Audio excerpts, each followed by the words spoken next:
Kannur communist ചരിത്രത്തിൽ ആദ്യമായിട്ട് T K Govindan വന്നു, കുഞ്ഞികൃഷ്ണൻ വന്നു, ആലപ്പുഴയിൽ നിന്ന് ജി സുധാകരൻ ഇറങ്ങി. അപ്പോൾ ഇതൊക്കെ യഥാർത്ഥ ക്രൂഷ്യമായ തെരഞ്ഞെടുപ്പ് കെ സുധാകരനെ പോലെ ജി സുധാകരൻ മനസ്സിലാക്കുന്നില്ല. ഉറപ്പായും ഇത് നമ്മൾ കോൺഗ്രസിന്റെ ചരിത്രത്തിൽ പുതുമയല്ല എന്ന് വെറുതെ പറയുന്നതല്ല, അത് പുതുമയല്ല എന്നുള്ളതുകൊണ്ട് തന്നെ. കാര്യം ഇതിനപ്പുറം നമ്മൾ കോൺഗ്രസ് രാഷ്ട്രീയ ചരിത്രം പഠിച്ചാൽ ഇതിനപ്പുറമുള്ള ഇതിനേക്കാൾ ക്രൂഷ്യൽ സന്ദർഭങ്ങളിൽ സമാനമായ വലിയ കലഹങ്ങൾ ഉണ്ടായിട്ടുണ്ട്. കോൺഗ്രസ് കാലക്രമേണ അതിനെ അതിജീവിച്ചിട്ടുണ്ട്. പോട്ടെ, CPM പക്ഷേ ഇത് പുതുമയാണ്. CPM-ൽ നോക്കൂ, ഇവിടെ അവിടുത്തെ CPM വളർത്തിക്കൊണ്ടുവന്ന എസ് രാജേന്ദ്രൻ BJP കാൻഡിഡേറ്റ് ആകാൻ പോകുന്നുണ്ട്. അവിടെ ജി സുധാകരൻ എന്ന് പറയുന്ന പാർട്ടി വളർത്തിക്കൊണ്ടുവന്ന ആളവിടെ പൊതുസ്വതന്ത്രനായി കോൺഗ്രസിനെ ഇപ്പോൾ സപ്പോർട്ട് ചെയ്യുകയാണ്. ടി കെ ഗോവിന്ദൻ എന്ന് പറയുന്ന അവിടുത്തെ ജില്ലാ സെക്രട്ടേറിയറ്റ് അംഗം ഇറങ്ങി വന്നു നിന്ന് ഈ പറയുന്ന എന്താണ് PK രാഗേഷ് മൂത്രമൊഴിക്കാൻ പോകണമെങ്കിൽ മുഖ്യമന്ത്രി പറഞ്ഞിട്ടേ പോകുള്ളൂ എന്ന് പറയും എന്ന് അപഹസിക്കുകയും കളിയാക്കുകയുമാണ്. അങ്ങനെ എത്ര ഇപ്പോൾ അവിടെ ഐഷ പോറ്റി, ആർ ബാലകൃഷ്ണപിള്ള ഈ 40,000 വോട്ടുകൾക്ക് അടിവതറിയ അടിച്ച് താഴെയിട്ട ഐഷ പോറ്റി അവിടെ കോൺഗ്രസ് കാൻഡിഡേറ്റ് ആവുന്നു. സമാനതകളില്ല. ഇതൊന്നും കോൺഗ്രസിനും സമാനതകൾ അല്ലെ എന്ന് പറഞ്ഞാൽ ഇതൊന്നും CPM-ൽ സമാനതകളില്ലാതെ. SK പോട്ടെ, അത് വേറെ കാര്യം.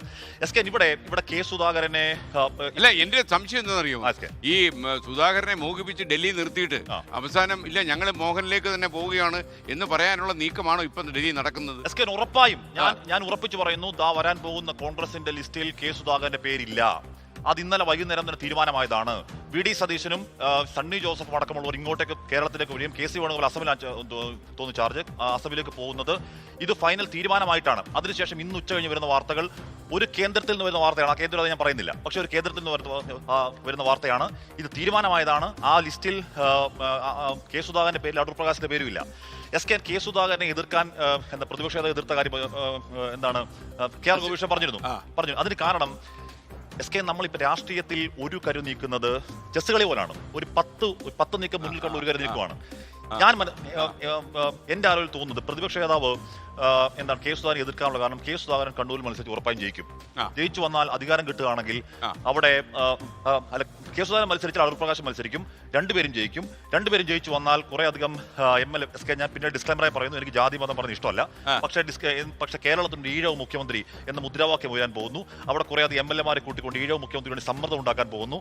അപ്പോൾ ഈ പറയുന്ന എന്താണ് ഒരു സമവായ സ്ഥാനാർത്ഥിയായി സാക്ഷാൽ KC വേണുഗോപാൽ ഇറങ്ങാൻ പോകുന്നു. KC വേണുഗോപാൽ മുഖ്യമന്ത്രിയാകും. ആ സിനേറിയോ വെട്ടുകയാണ് VD സതീശന്റെ യഥാർത്ഥത്തിൽ. അതിലൊരു ഇടവേളയുടെ ആവശ്യമുണ്ട്. ദിലീപ് ഏത് പ്രിഫർ ചെയ്യും? ഇടവേള കഴിഞ്ഞാണ് ദിലീപ് അല്പം സമയം കൂടുതൽ കിട്ടും. ഇടവേള കഴിഞ്ഞ ദിലീപിന് ഗോപികൃഷ്ണനോ? ഞാൻ ഭൂരിപക്ഷത്തിന്റെ അഭിപ്രായത്തോട് യോജിക്കുന്നു, പക്ഷേ അസിത പറഞ്ഞ ചില കാര്യങ്ങളോട് വിയോജിക്കുന്നു. പിന്നെ അന്നല്ലേ വലുത്.